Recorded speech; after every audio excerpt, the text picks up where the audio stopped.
Thank you for joining us in Battery Park City in our new Wagner Park and Wagner Park Pavilion. So welcome. I'm Sarah Fisher Curtin. I'm the Director of Sustainability here at Battery Park City Authority, and we're thrilled that you've chosen to spend your Earth Day afternoon here with us to learn about our new Resiliency Park project.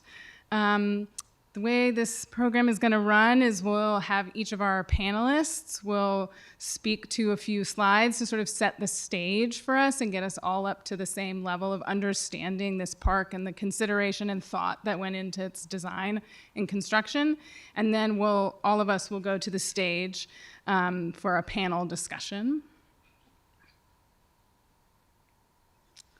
So before I get to the panelists, I do just want to convey that this is a big project with a big number of team members who are smart and thoughtful about this design. So this is the full project team for the Wagner Park Pavilion.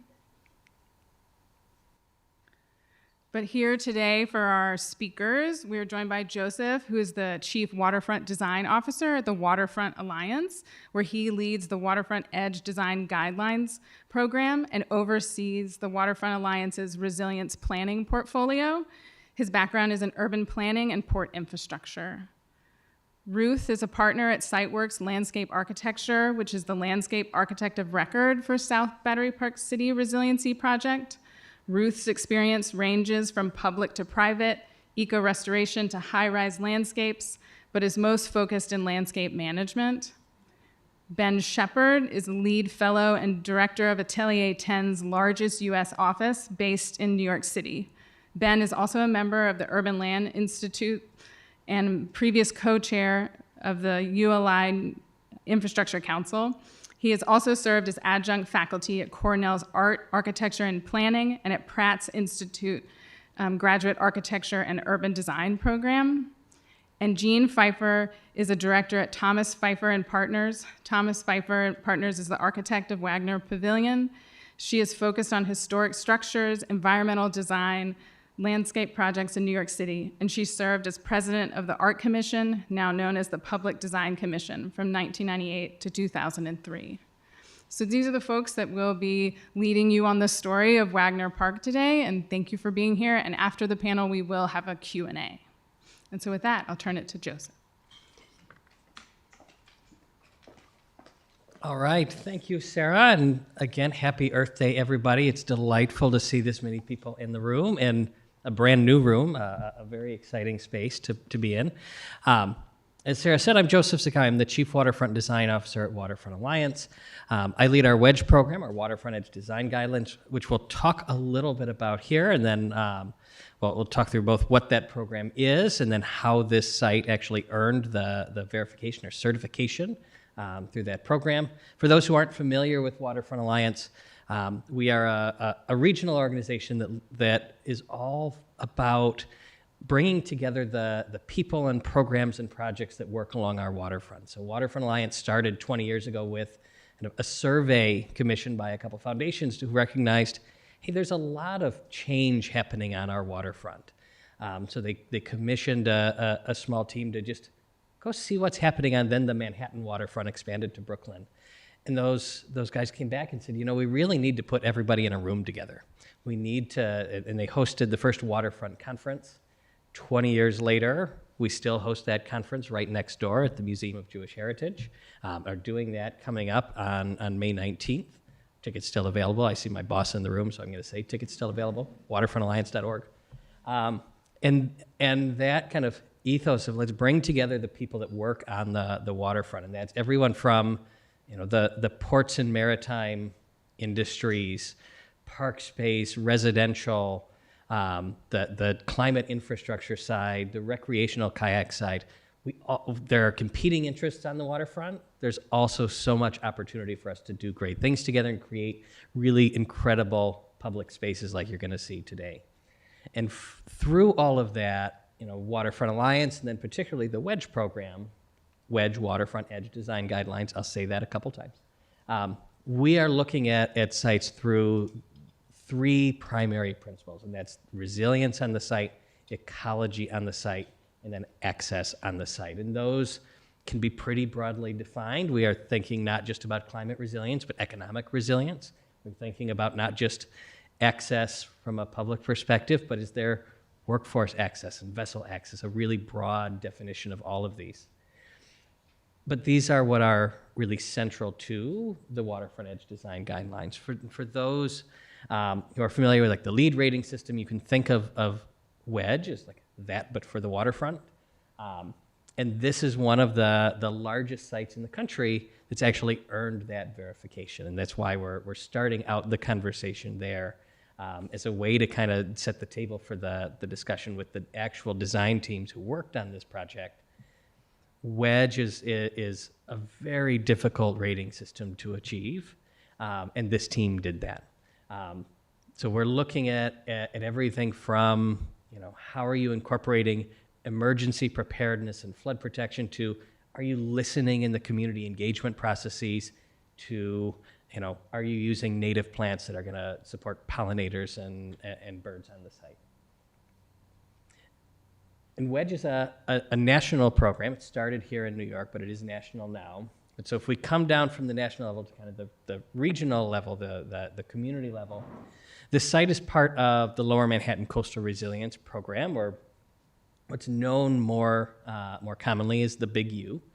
And this was a response to Hurricane Sandy. So when that storm really devastated much of Lower Manhattan, had both catastrophic damages and losses, and also a really significant impact on the ability of New York to contribute to the national economy, the ability for us to move people around because so many subway lines come through Lower Manhattan. The federal government, in partnership with the city and state of New York, put together this Rebuild by Design program. There was a competition to look at how do we actually protect Lower Manhattan. Bjork Ingels Group and One Architecture were the winners of that with their Big U proposal, which quite literally, for those who are not familiar, is a Big U around Manhattan that's broken up into all these different smaller, but still, when I say smaller, they're all still massive scale projects. We have East Side Coastal Resilience, which has earned Wedge verification on the east side. Brooklyn Bridge, Montgomery Coastal Resilience, Seaport, or FIDI Seaport Resilience Master Plan, which is just beginning its planning process. Here we are, more than a decade after Sandy, we're still just getting into the planning. These are just incredibly massive projects that do take a really long time. You have Seaport Coastal Resilience, Battery Coastal Resilience, which is in construction now next door, and then Battery Park City Coastal Resilience, with first the South Project, and now entering construction north and west. So we'll spend today talking about the south portion and Wagner Park specifically as our kind of explanation of the pavilion you're in and the site that's around you. At this point, I'm going to turn it over to Ruth, who will talk you through some of the landscape around this site.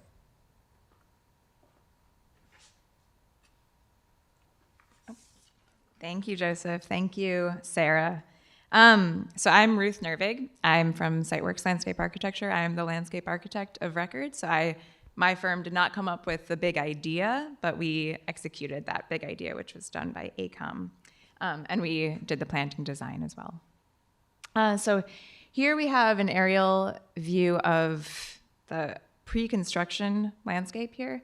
South Battery Park Coastal Resiliency Project is composed of these four major landscape typologies. Starting from the north, we have the Museum of Jewish Heritage and First Place. Then outside, what we're looking at here is Wagner Park. Down to the southeast, we have the Pire Plaza, and then the Battery Bikeway.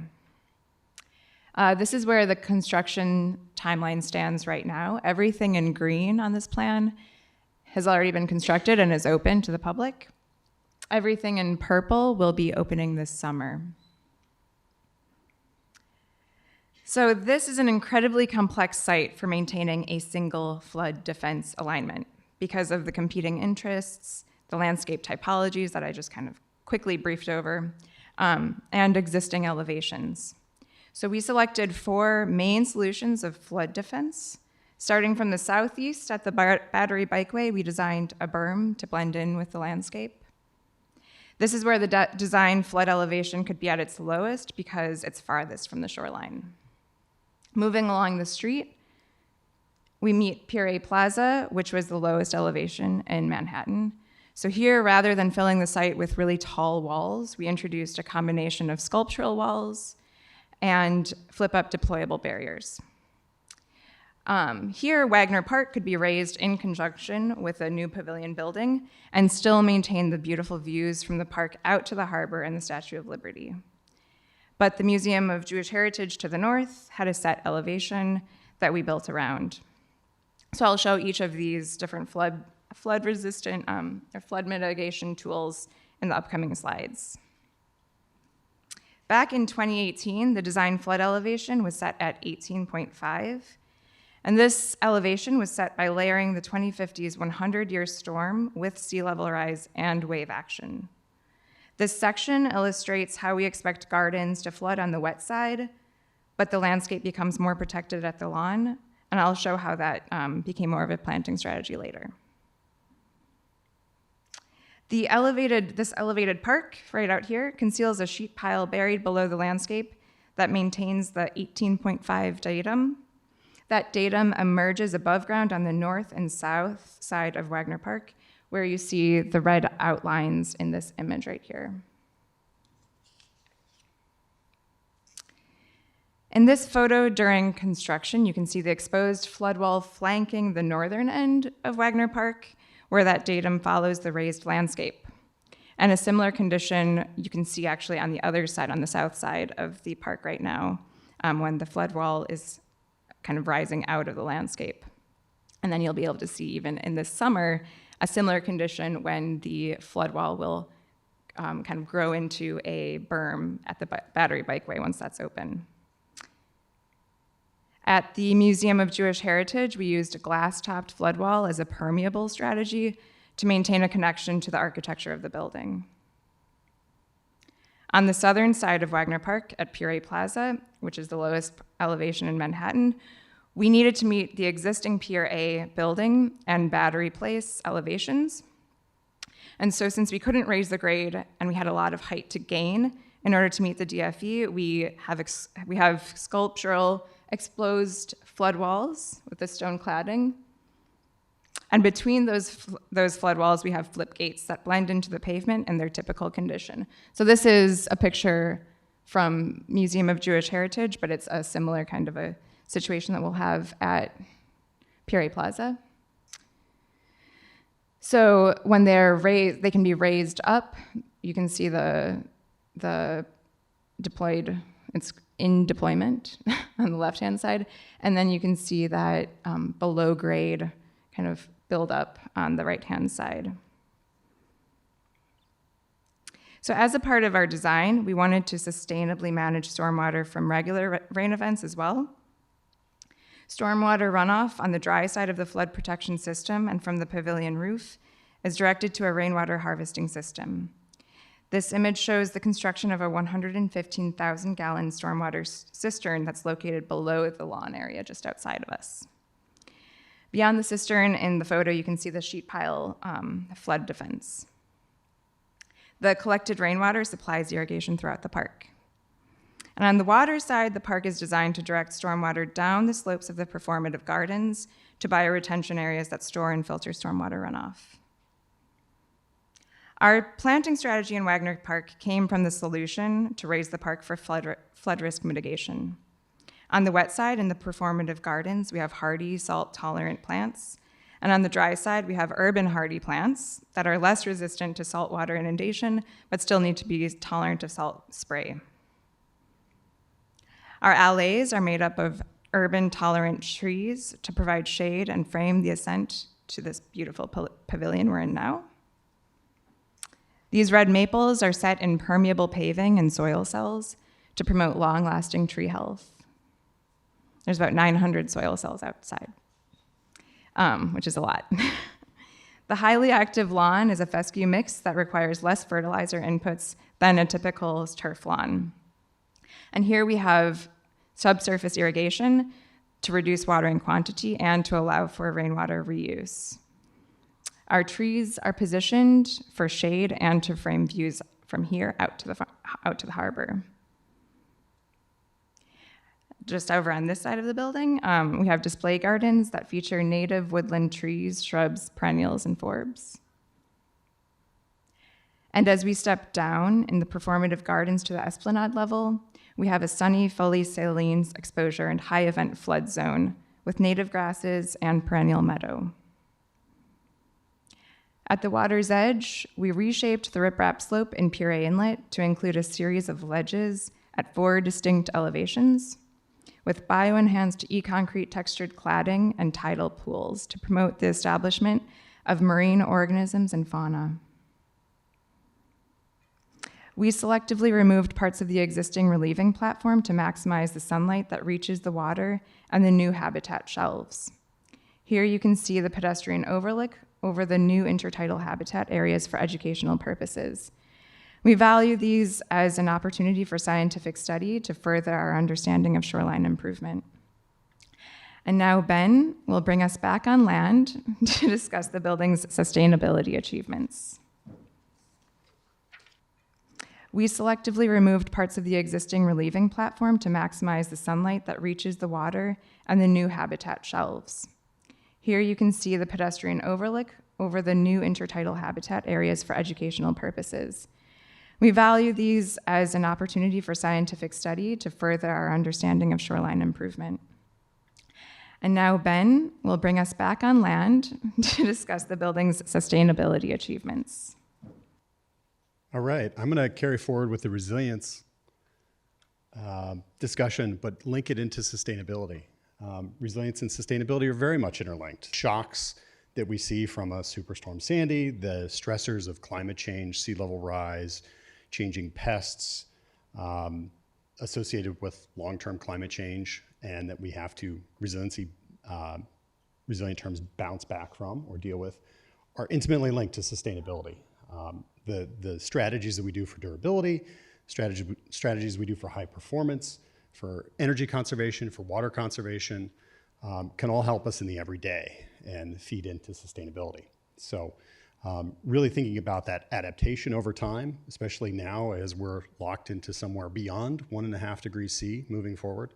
And 2030 is 4 years away now. So would have been great to start on a lot of these issues 20, 30 years before, but we are where we are. Why carbon? I want to talk to you about the concept of whole life carbon too. We're probably very familiar with talking about operational carbon, energy efficiency, renewable energy from whether it's offshore wind sourced or through PV panels, photovoltaic panels on a roof.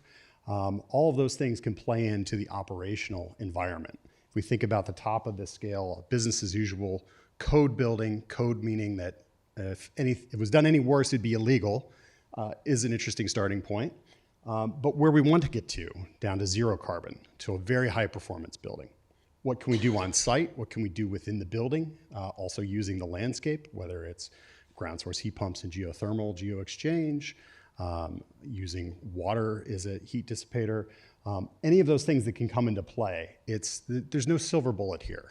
It takes a litany of strategies to really reduce that operational carbon or operational energy piece.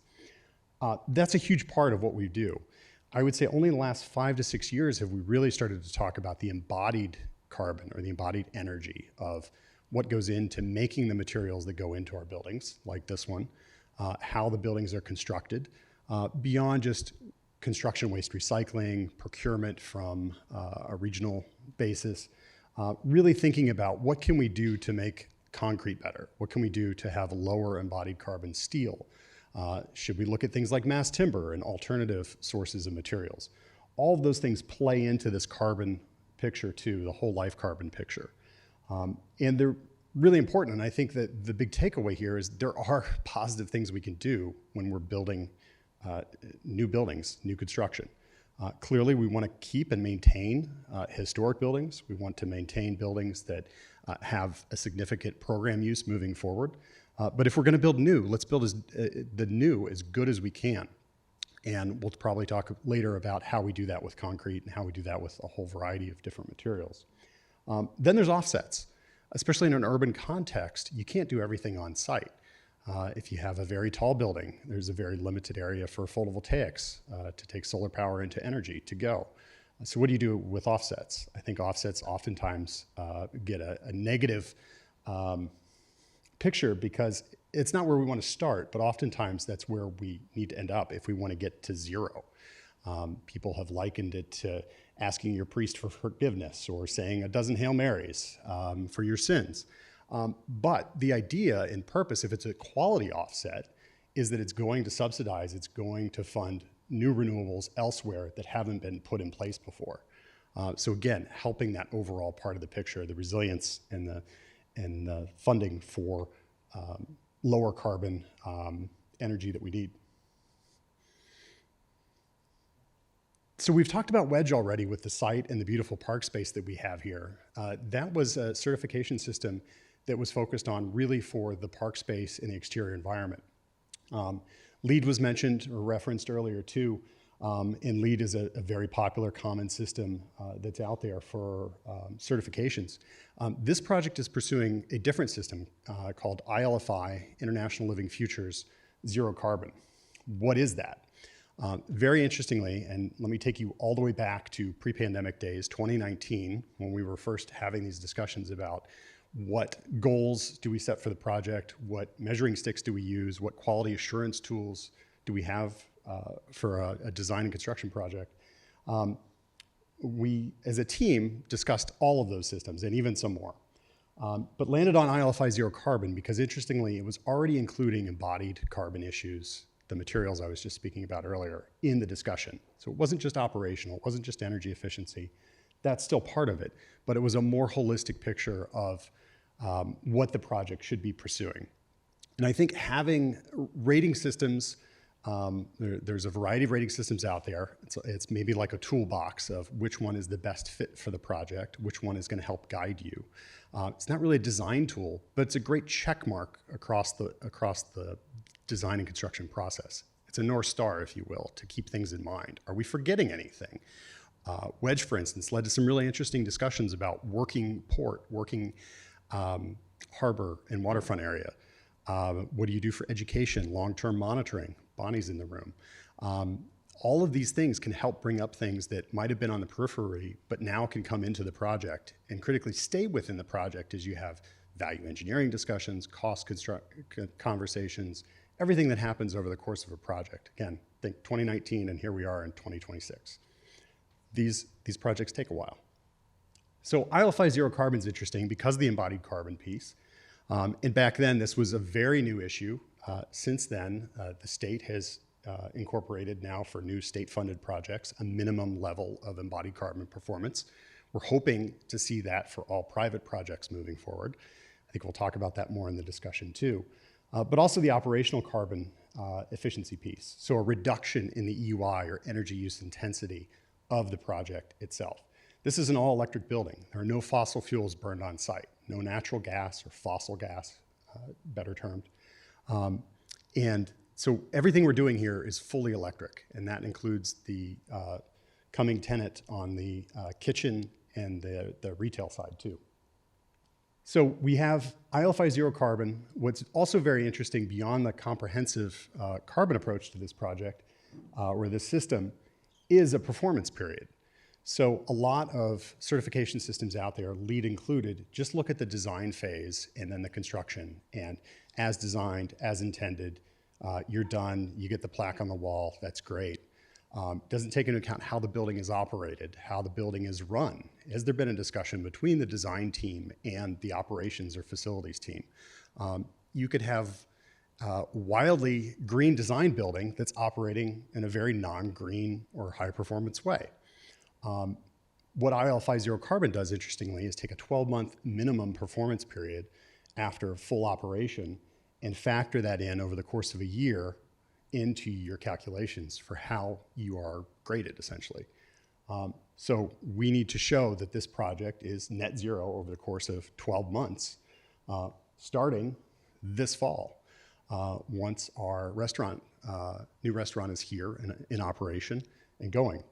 And that will lead to conversations with them about operations, with Better Park City, authority staff, others, and try to bridge that gap. Local Law 97 is an important part of bridging that gap for most building owners and tenants, but a lot of places there isn't anything. You don't even get a user manual to your new multi-million-dollar building. Can I open these windows?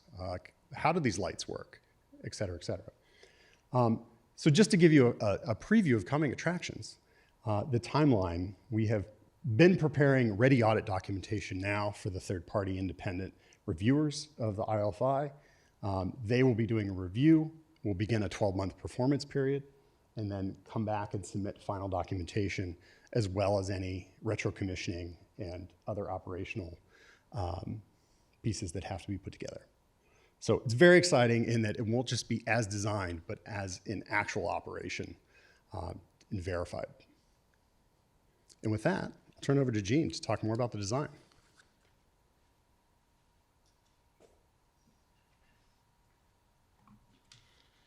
Hi, it's great to see you all here for Earth Day. This is very exciting.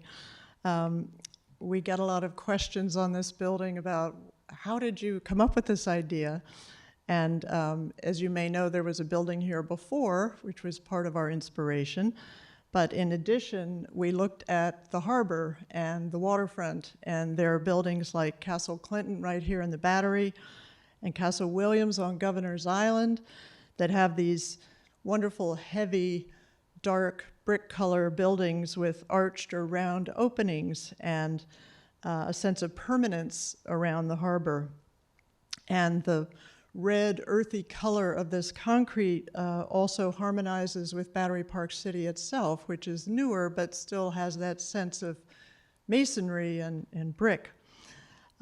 So the site plan here is very much inspired by the view to the Statue of Liberty, and also this idea of approaching the building from two alleys along the street, because I assume most of you came from Battery Place. And so we maintained that idea of approaching the building from the north and the south, but the difference is now, instead of coming into the building at grade level, you rise up this more than 10 feet, because the whole park now is built up higher. And you come into this central vaulted space back here and turn as you arrive, and you get this spectacular view to Statue of Liberty and Ellis Island, and those wonderful derricks in New Jersey. I love those for offloading things from ships. You can also, of course, approach the pavilion from the water side and come down that wonderful esplanade all the way, down the river, and then come up through all the ramps that are in the landscape. So the building is now fully accessible from both sides. And the site section illustrates, again, the fact of raising the building above the original grade.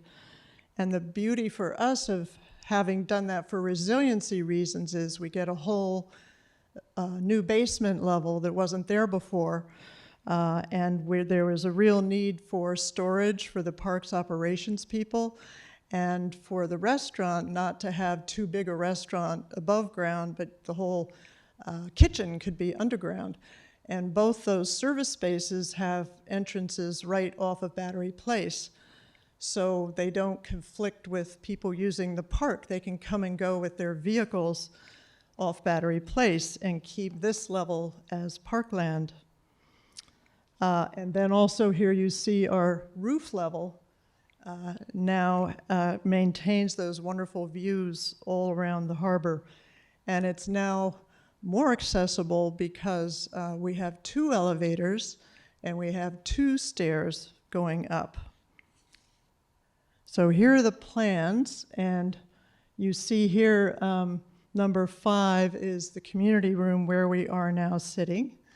And this was a wonderful addition to the program that had not been here at all previously. And then we have the bathrooms, which are the dark area on the north and the south, one for men and one for women. And we actually created 4 more fixtures in the bathrooms, which sounds funny, but it was a huge issue at the community board meetings that people really wanted bathrooms.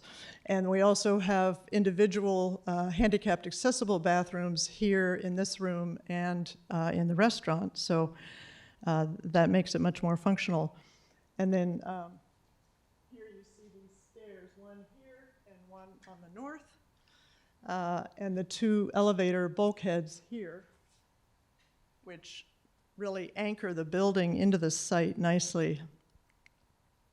You see the green roof areas here, number 2, are small compared to the size of the roof, but we really made that conscious decision that the roof should be for people to mingle and sit and enjoy the sunset. And so we did not cover the whole thing with green roof. So these elevations then, harking back to the reference earlier to forts and historic buildings around New York City, they have these arches and the portholes as you go up the stairs. And we used a custom mix of iron oxide pigments to get this color, which should in fact be very stable over time. And we think it's very rich and hopefully fits in with the site as well as we intended. So the sustainable features, there are many, and I don't have to read off every item on this diagram, but we certainly have efficient, energy-efficient mechanical systems, including heat pumps and energy recovery ventilation. And as Ben said, the whole site is free of combustion. We have low-flow indoor plumbing fixtures. We have very highly insulated glass in these large windows. The low-E coating and the bird deterrent finish, which is Ornolux Mikado, you really don't see it, which is wonderful. You don't have those dot screens that you see on so many buildings. So we're really pleased how that turned out. We have the solar shades to further control heat gain. And of course, if you're having a lecture this time of day, you get the sun coming in. But we thought it was worth it to keep the view open, so we just have shades when needed. The building's very highly insulated, and as Ben mentioned, the concrete itself is as low carbon as we could make it, and we substituted slag for about 50% of the cement in the concrete. And there is this green lease agreement with the restaurateur, so they can use no fossil fuels, and the kitchen is all electric. So just to show you, following up on Ben's earlier diagrams, by taking all those steps we mentioned, and we are allowed to use off-site renewables under ILFI to offset the onset energy consumption, that we've been able to reduce both embodied and operational carbon by about 37%, which is a lot more than what was required. And this will be verified and fine-tuned as we go forward. And we also recently passed our whole building air tightness test in March, which was a huge success. It's like a blower door test, but it's for the entire building. So that took several days to do. And just to end on a picture of the building nestled into the site with Battery Park City in the background. Thank you.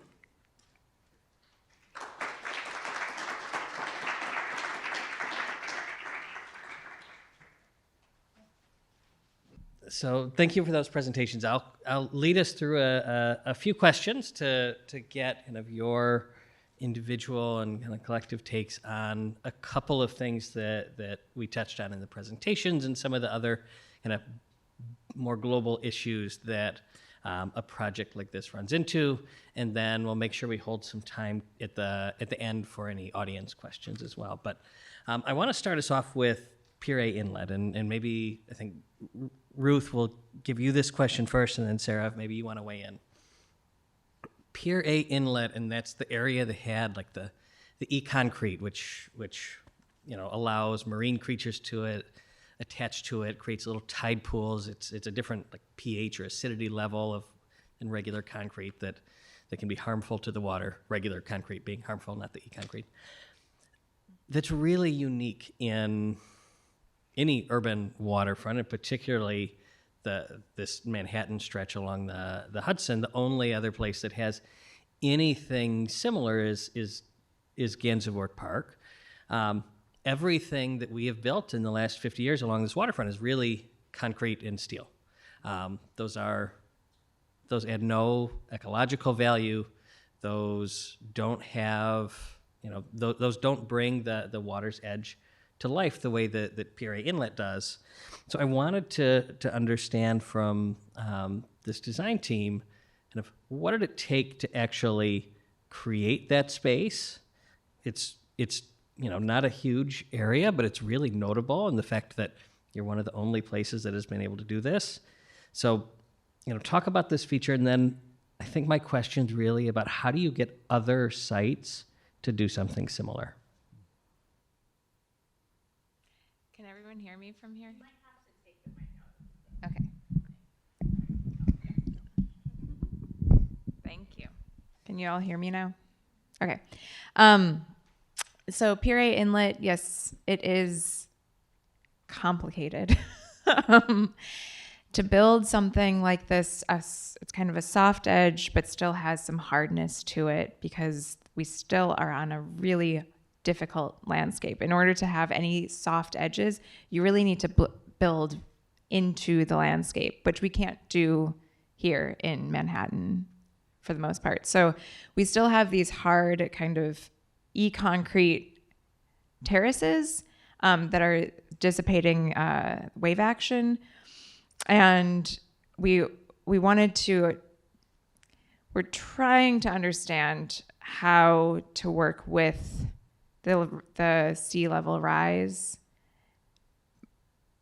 and still push the boundaries with what we can do with a soft landscape. So we installed different grasses that are, so if you're into landscape, you understand there's different kinds of spartina, different kinds of saltwater tolerant grasses. So we installed the saltwater tolerant grasses in these terraces. We, as a part of this, we understood that it's an experiment. And so we installed the first terrace and it was washed away with wave action at the very before it was even planted. I think what's important here is that this is like the second of these kinds of landscapes here in Manhattan. So this is really important for us to all be able to understand what works and what doesn't work. And so something that we built into the design actually was an adaptive management plan to understand that sea level rise was going to eventually wash out the landscape. And it just happened a little bit earlier than we anticipated that it would, which is fine because it's a part of a learning experience. And Battery Park City Authority actually, as a part of the permitting process with the Department of Energy, of Environmental Conservation, and the Army Corps of Engineers, it baked into that permitting an adaptive management plan, including research and monitoring program. And I think, Sarah, you can talk more about the monitoring program that is about to go. Yeah. Absolutely. Yes, so this is the first space, like we've said, that we have in Battery Park City where you can step out into the water. So there was a desire to have this be successful, but also folded into the rich programming that happens here in Battery Park City. We offer hundreds of free programs here, and we have programs with children and host marine field trips here. So what are the monitoring that we're required to do by our Army Corps permits and with DEC? How can we spread that a little bit and not only share that knowledge with fellow designers and fellow clients doing something similar, but spread it into the educational sort of fabric of what's here in Battery Park City and that engagement.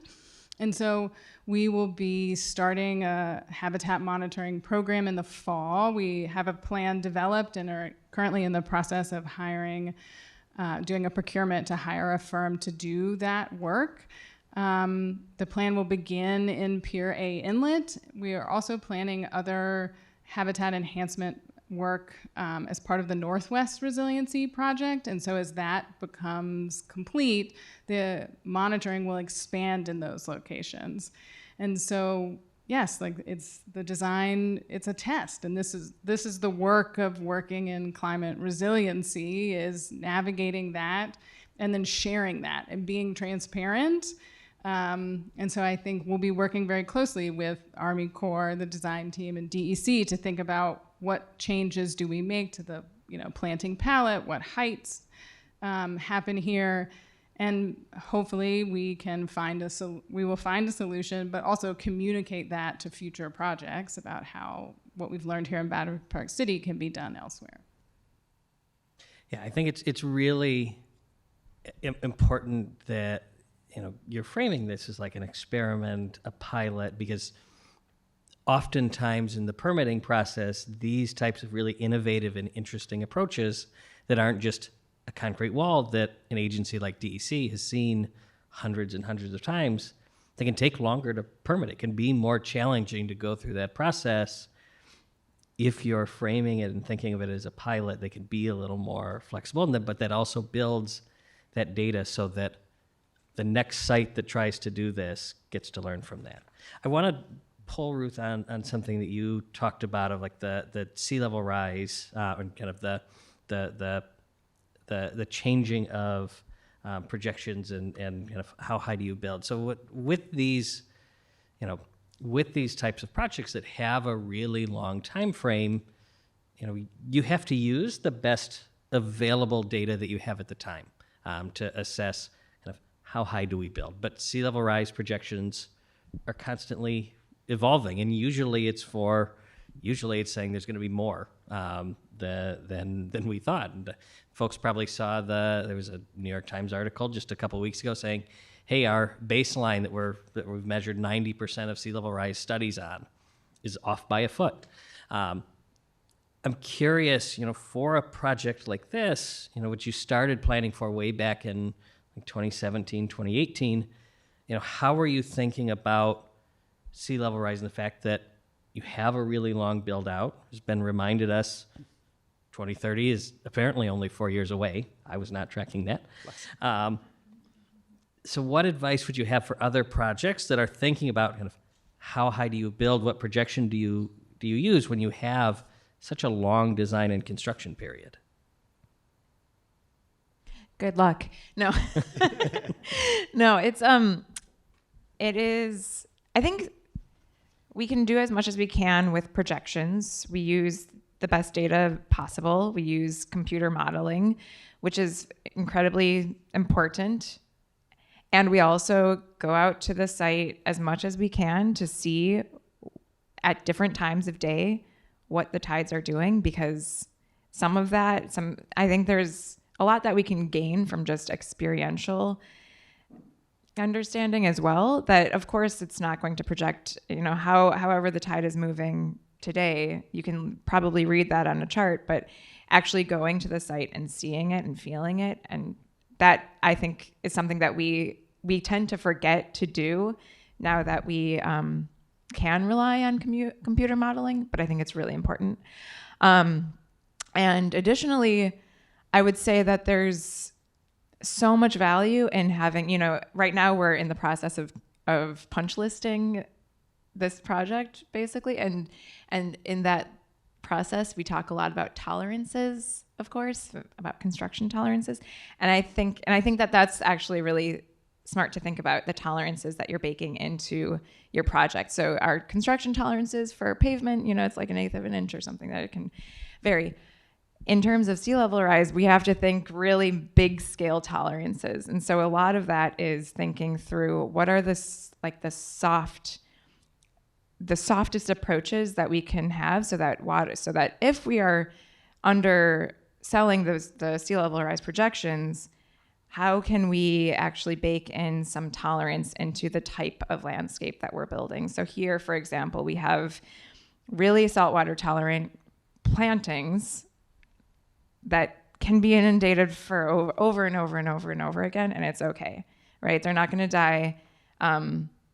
That's what it's built for. And just even having that soil that can accumulate that water so that it's not just one wall that if it's overtopped, well, you just got flooded. It's a whole landscape typology. It's a whole system that's going to be dissipating slowly the wave action. So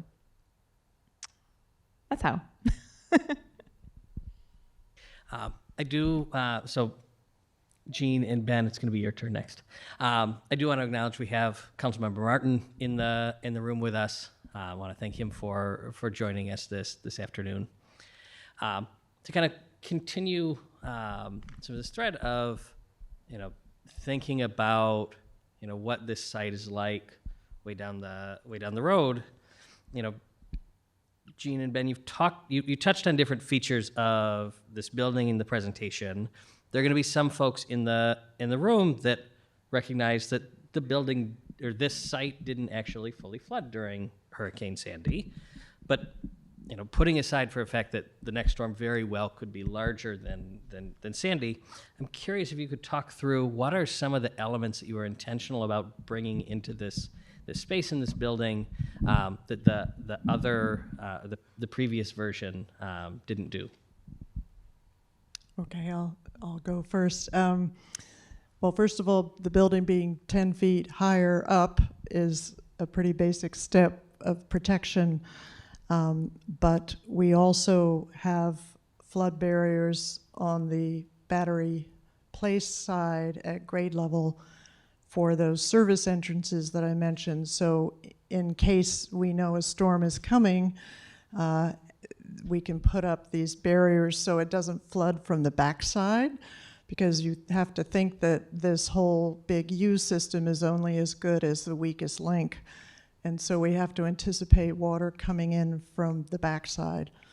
And then I think just in general that this building is more hardened because it's concrete to this maritime environment, whereas the previous building, it had brickwork, which was starting to deteriorate, and there was brick paving, which was failing, and it had some wooden elements up at the top level that I think were wearing poorly.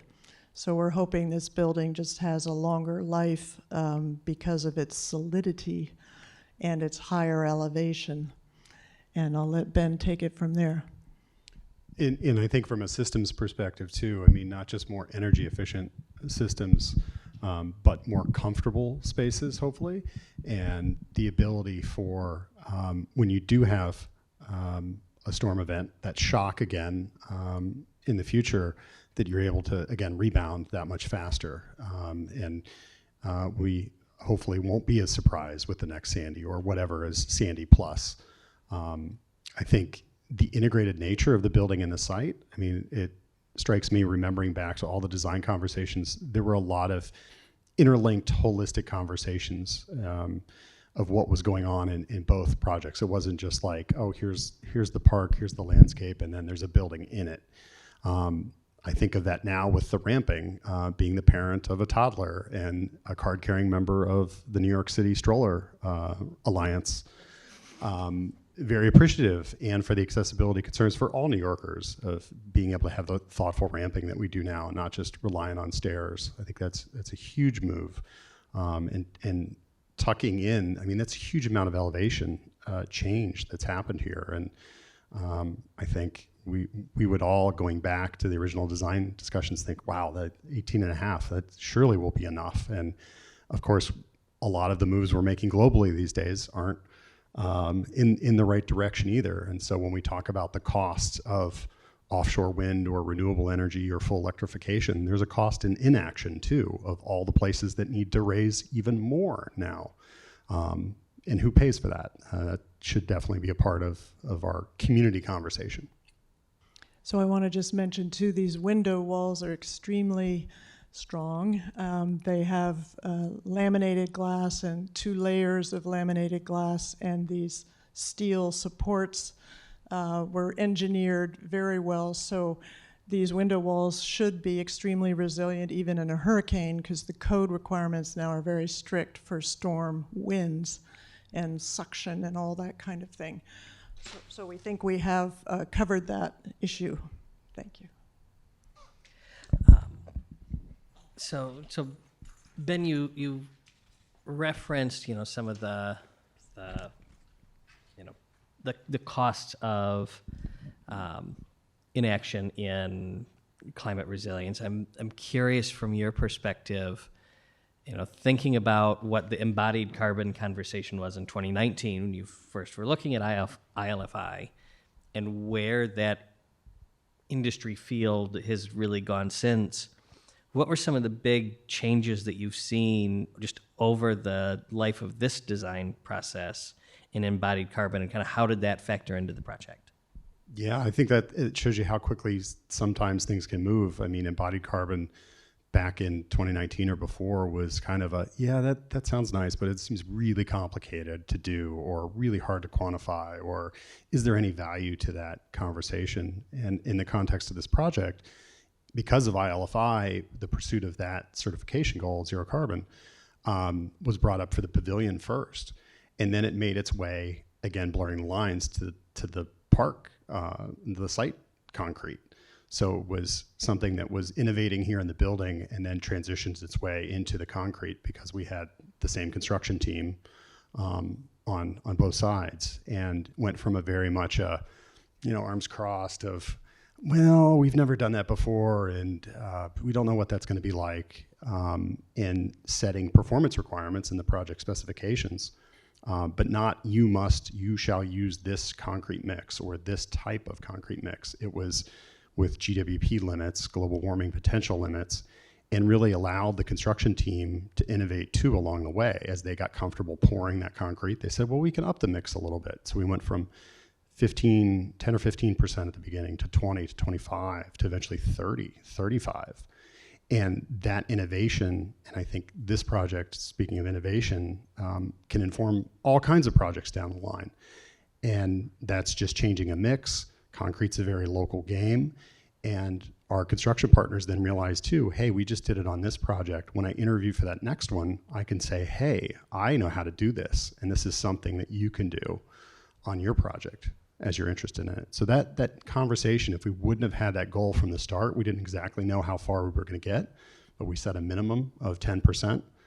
We quickly blew that out of the water by 3 times over. And that's the kind of conversation you want to have as you move forward. And then this project informs many more projects. Can I add on to that? Yeah, of course.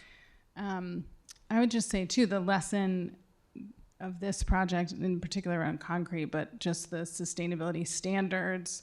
When you have a project of this scale, setting a standard of wedge as your North Star or IFLI, as you said, folds it into the design from the start.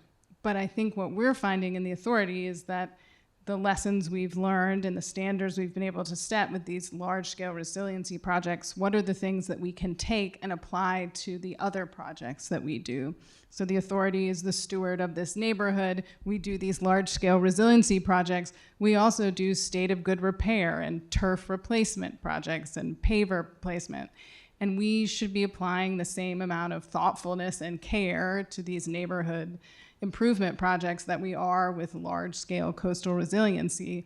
So the fact that now I can have a reference point from these projects and say, well, they were able to hit this standard, or we tried it here.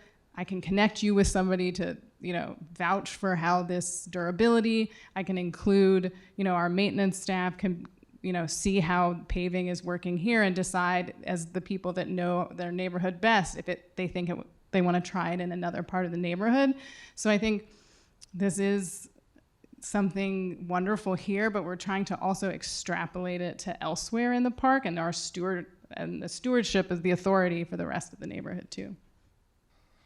4 of my favorite words: state of good repair. Oh. One of the things that Waterfront Alliance often is telling to policymakers, sites that are going through wedge, that maintenance and operations on the site really, really matter. They are often overlooked. But with this project, the fact that you were able to create a basement in this facility does have really significant impact on the operations of the site. So I wonder if, Sarah, you could talk a little bit about what that enables you to do.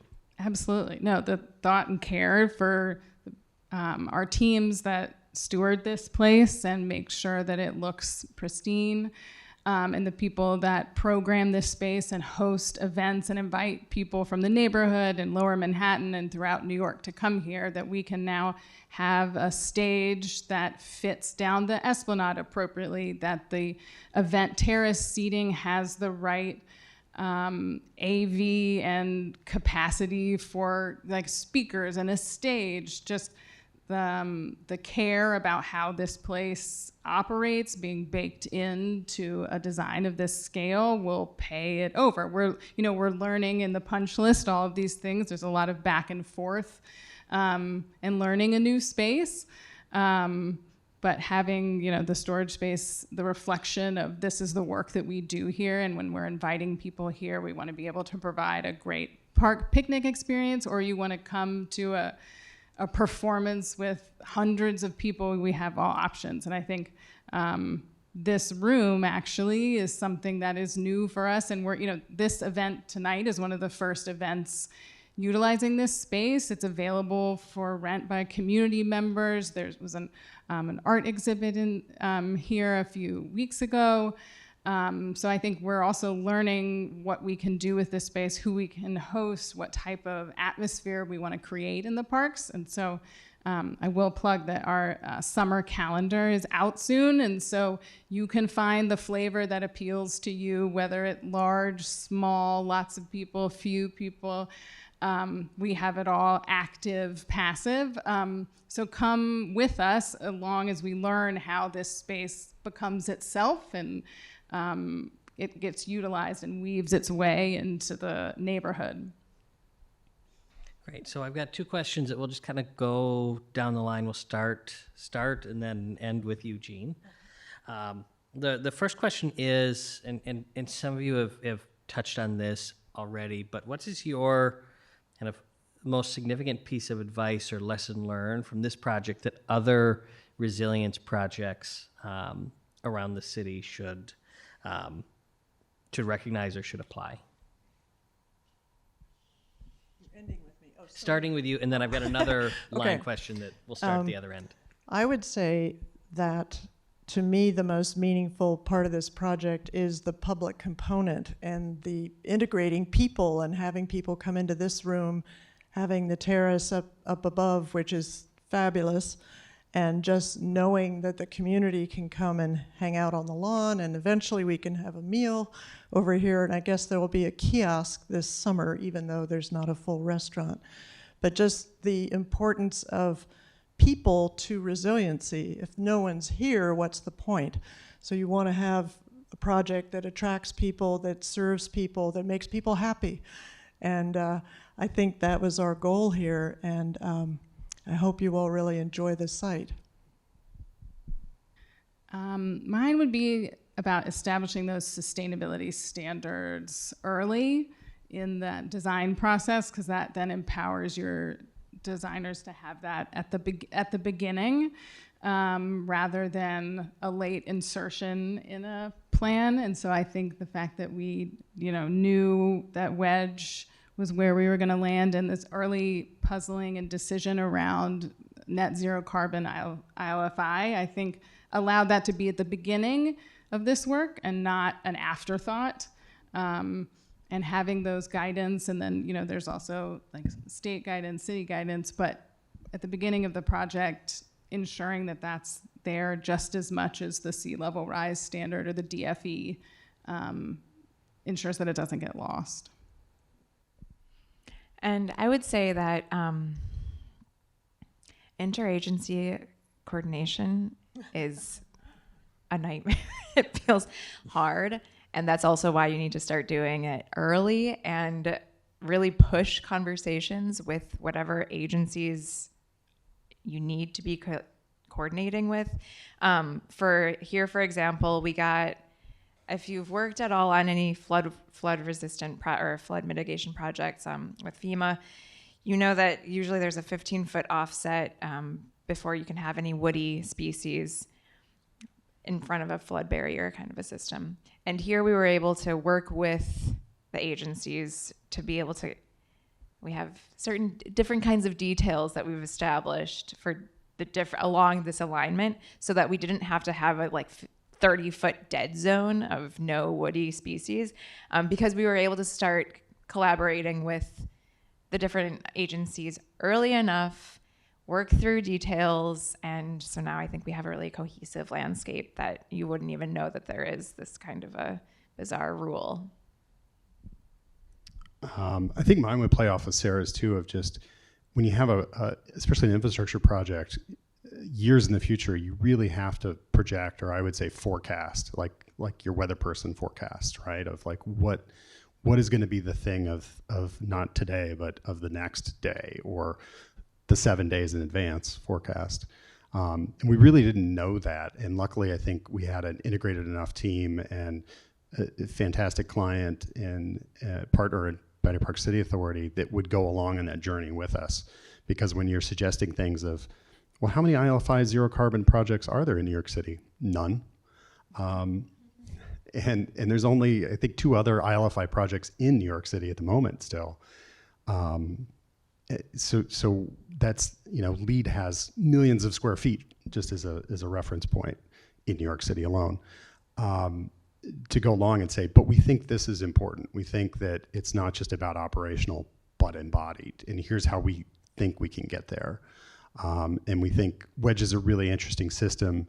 At the time, it was only in New York. And now, thanks to Waterfront Alliance's leadership, it's expanded across the country and all over, because people see the value in waterfronts and reconnecting to waterfronts too. It's crazy to me, living in Brooklyn, working in Manhattan. We've got the greatest commute in New York City, going over the Manhattan Bridge in and out every day. Get to see the waterfront, but I often don't get a chance to go down there and smell it, touch it, get near it. And so projects like this, again, parent of a toddler now, spend a lot of time in parks. That experience is incredible, and you make those memories, and you see the families out here, you see the tourists out here, you see all kinds of intergenerational experiences happening. I think that's what makes any project really special. And WEDGE was just a reference point. There are now 13 WEDGE projects in New York City, another 3 nationally, and about that same number that are in the pipeline now. So last question before we jump to questions from the audience, we'll start, Ben, with you. When you work on waterfront sites, you often learn just really fascinating and random things about a particular site, about the history of the waterfront. So I'm curious, you guys have all done not only this, but other waterfront projects around the city. What's something really interesting that you have come across that, is like your cocktail party go-to waterfront fact? That the water is so much cleaner now that it's not killing off all the bugs that it used to, and it's actually corroding and eating away at all of the existing piers that are in the water. So good job, water quality. Bad job, existing piers remaining where they are.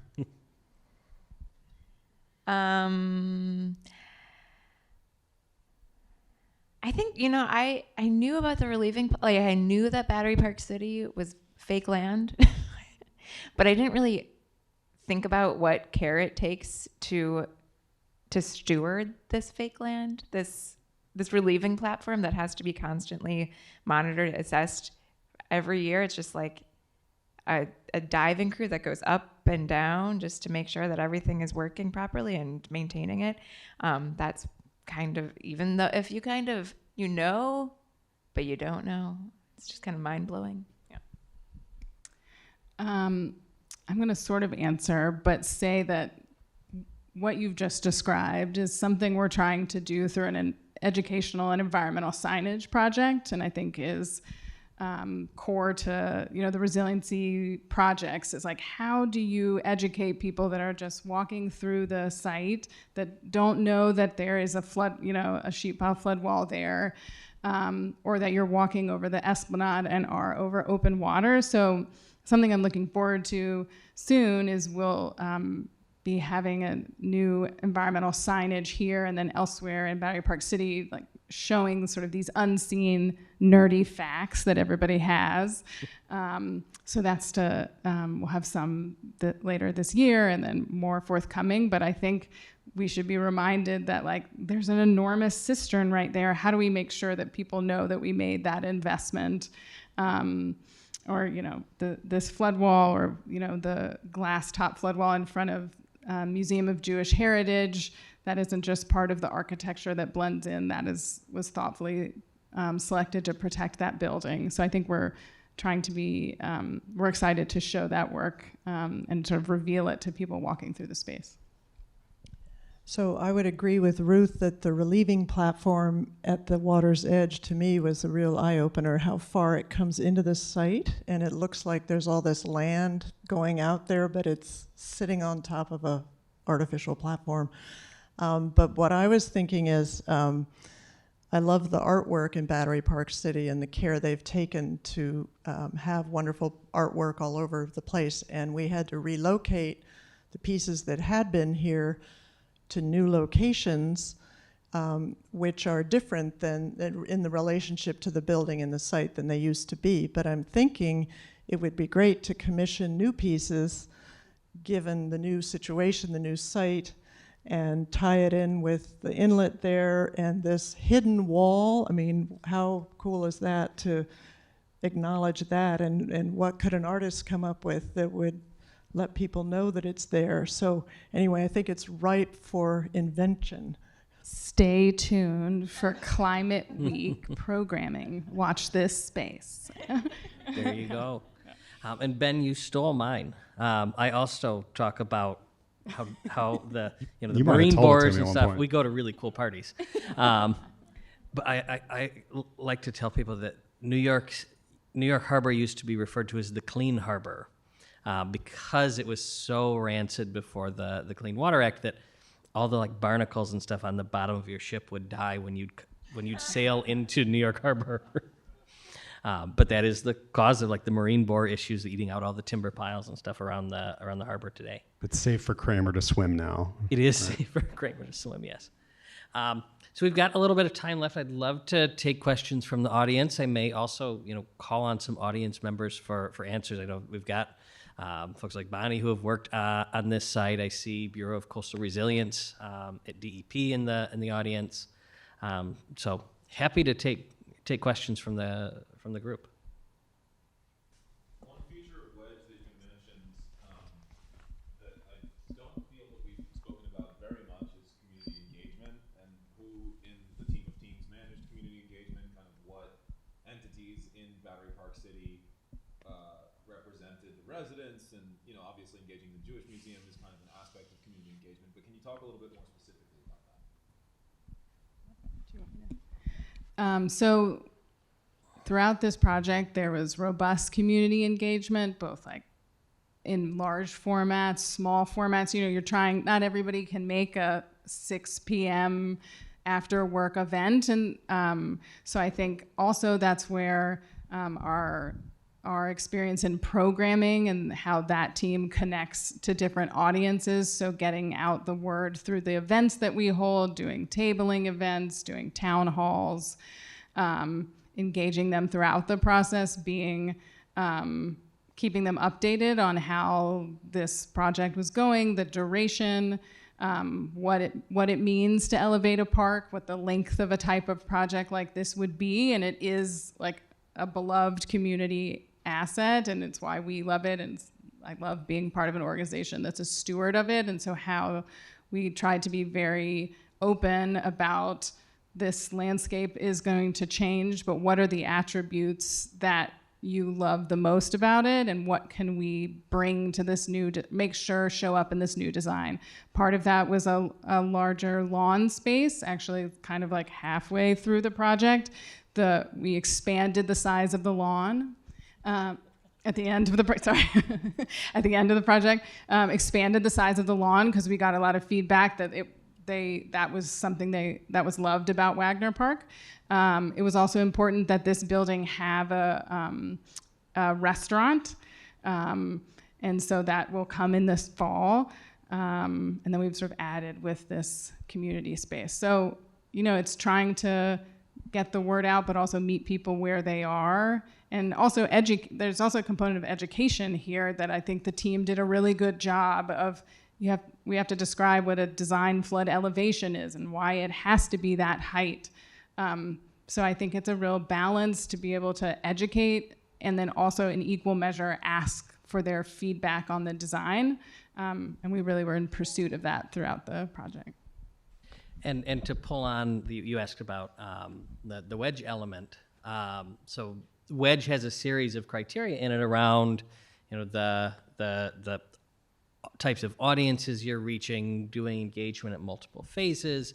You have to show the reviewers, who are external folks that Waterfront Alliance is going to bring in, you have to show the reviewers where the plans have changed as a result of community feedback. But then one of the things we don't tell the design team in advance is that, like, we're going to go look at the notes from the engagement session, which get provided to us. In this case, I think you guys shared a lot of videos of the engagement sessions.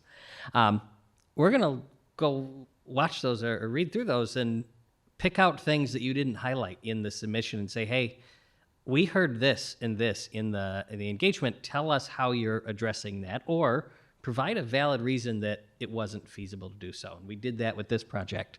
I think one of the things that we brought up was like conflict between pedestrians and bicycles. I don't remember what else it was, but that's something that Waterfront Alliance and Wedge really prod the projects hard on to make sure that it is actually a meaningful dialogue and not just checking the box. And these guys did really well in that.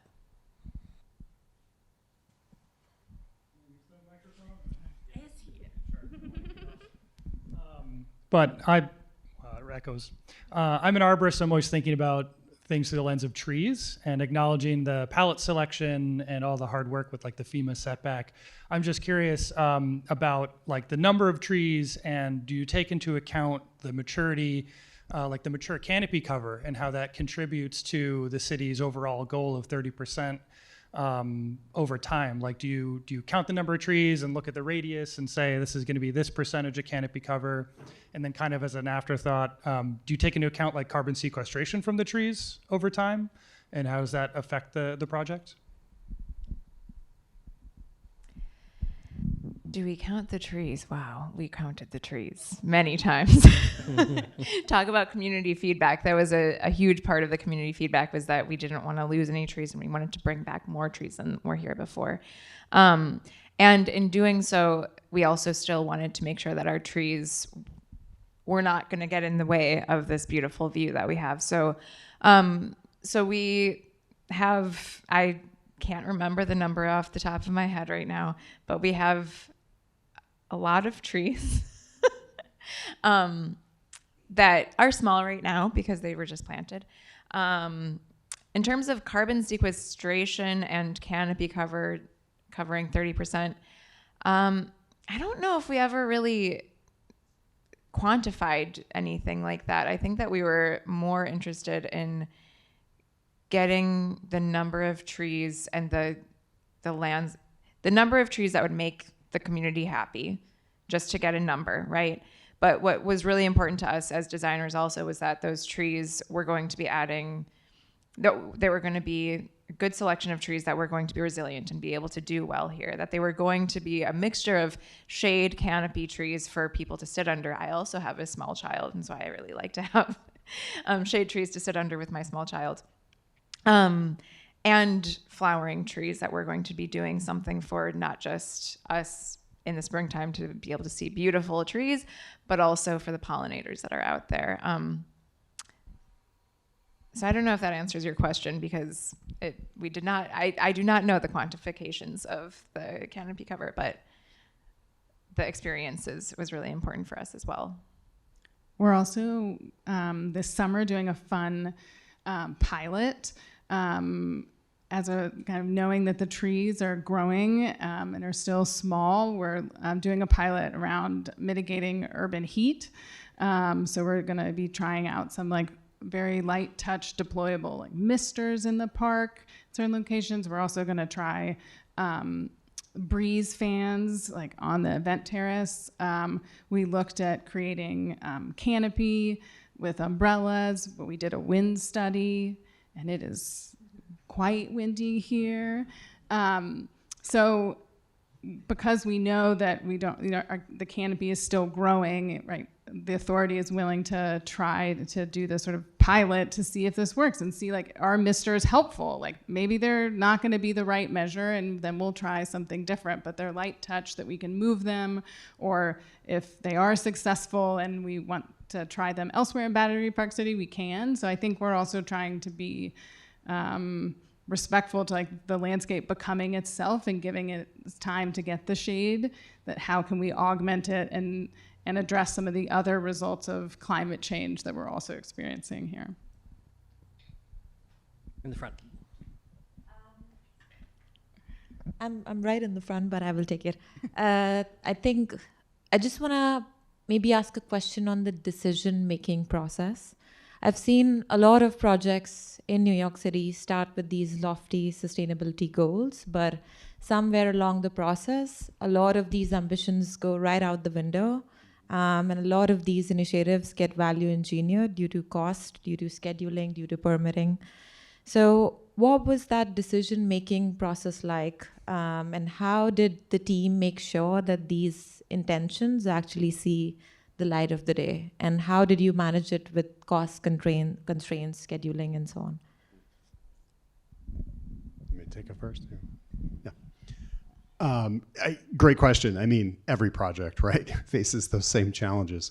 I think this team, when Atelier 10 first came on board, we had a workshop. We were brought on for this very issue of, we know there's a lot of different certifications out there. Which one should we do?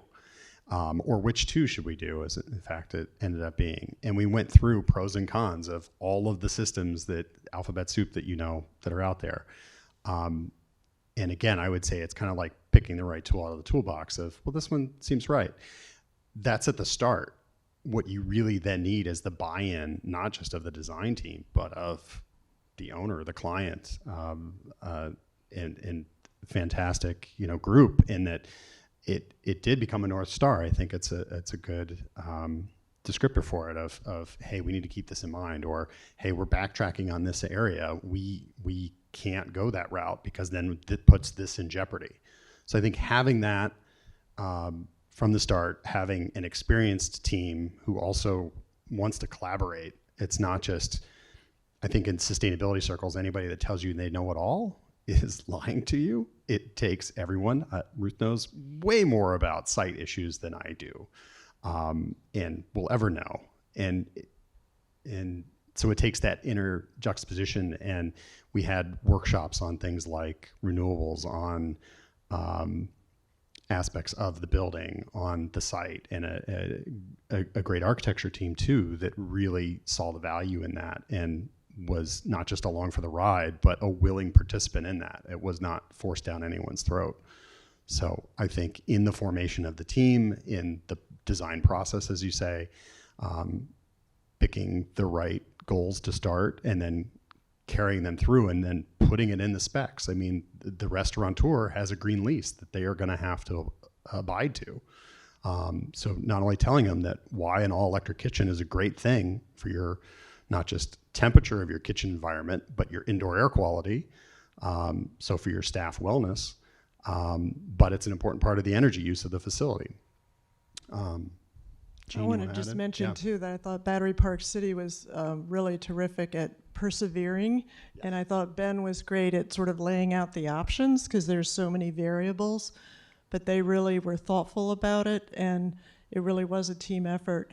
But I think having a client who has the resources to actually follow through is important. So this wasn't some private developer looking to make as much money as possible, because they have the public good in mind, as part of their function of this whole neighborhood. I mean, it's a huge neighborhood. So I think that was key. And just on top of that, Battery Park City Authority has been an amazing client, and they have the infrastructure to be able to follow through on these goals. So there are these lofty goals, and you have this is such a dream project because you have an amazing O&M team that we know are going to be carrying through with to make this landscape remain beautiful. This is just not something that we have in most of our projects because our maintenance, the maintenance is here already. And Right, they and care. They care. They're right on site. Right. I can give an example of one of these like tensions. I mean, thank you. The on-site renewables. I think there was a time period where we thought we could have, it's a smaller building. The load isn't as large, also because of what we're trying to do with IFLI. And I think we thought originally we might be able to have on-site renewables, but then looking at the size of the roof and then holding space for the strong community direction that they wanted to have access to the roof because of what was here before, and that being core to this design. And so it became, well, that is a key driver, and there's another way for us to achieve renewables by doing off-site, but that key driver from the community, and that's going to be the user here. So I think that was, I think some people, we got really attached to the idea of maybe there'll be some portion of renewables here, but then when you get into the work and balancing, as you were saying, those competing interests, this is a community building, and so that rose to the top, and we're still able to meet the sustainability goals, but we had to really have that conversation and be clear about that is important to us, and we know we can meet sustainability by choosing this other avenue. I saw a question over here. Hi, I was curious, how long did it take to permit this project? And additionally, were there aspects of this design that regulatory agencies just didn't want to budge on, whether it was like the fill or your monitoring and adaptive management plan that you had to work like really hard to overcome and change their minds on? And I have a little bonus question. I know a lot of this is on landfill, but any interesting artifacts that were found here? I don't know about interesting artifacts, but if someone on my team has been holding out on me about knowing that list of artifacts, I want to know. I don't think so.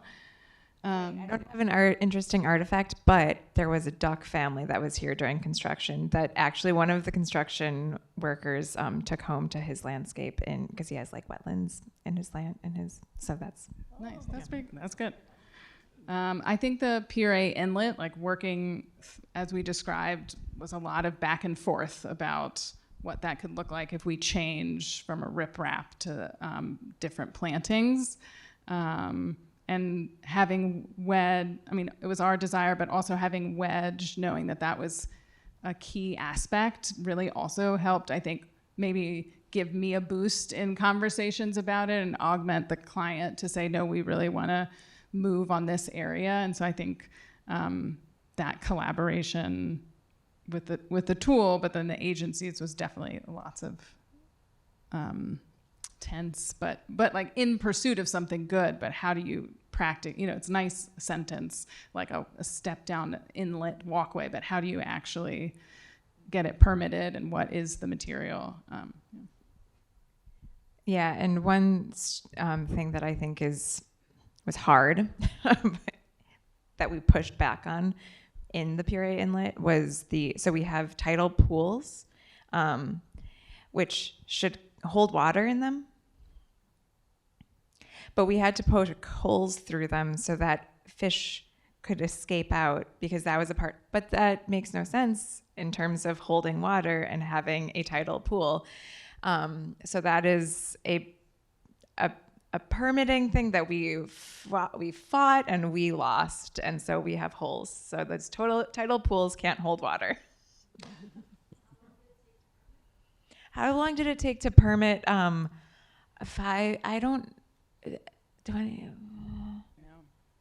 years? Just say a long time. A long time. We've had amnesia apparently about it. Yeah. Sorry. So I think we've got time for one more question before we wrap up for the day. Like in the back, sir, did you have one? Over here. I know a question has been asked about the trees. I was admiring a lot of the herbaceous choices made as far as the native planting palette and how it varied at different grades. And With resilience at the core of the entire project, I was wondering if there was, with all the consideration given, whether there was consideration given to straight species versus cultivars. I don't, as far as their resilience. Yeah, no, actually, so we, well, okay, one thing is we selected species based on, so I'm a very pragmatic landscape architect that cares very deeply about plants, and I'm very pragmatic about it. And so I know that we're going to select the species, we're going to select straight species, and then in construction, what's going to be available is going to be different. And also what's going to look great for the public who's coming here, who expects to see gardens, because that's what you expect to see in a garden, right? You expect to see big flowers. So so we did select some straight species because we cared a lot about that. But we also selected cultivars that either were available and were of the size that we needed at the time that we needed them, or that were going to perform and have blooms last longer, but still have that kind of that pollinator benefit, that habitat benefit. Ruth, I see.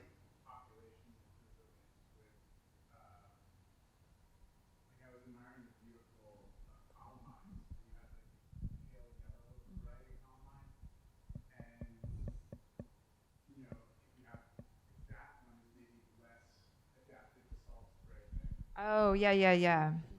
Yeah, absolutely. Yeah. So we did, so again, some of it was definitely looking at the cultivars that were going to be the most resilient, and sometimes that was actually the straight species that was going to be the most resilient, and sometimes that was a cultivar.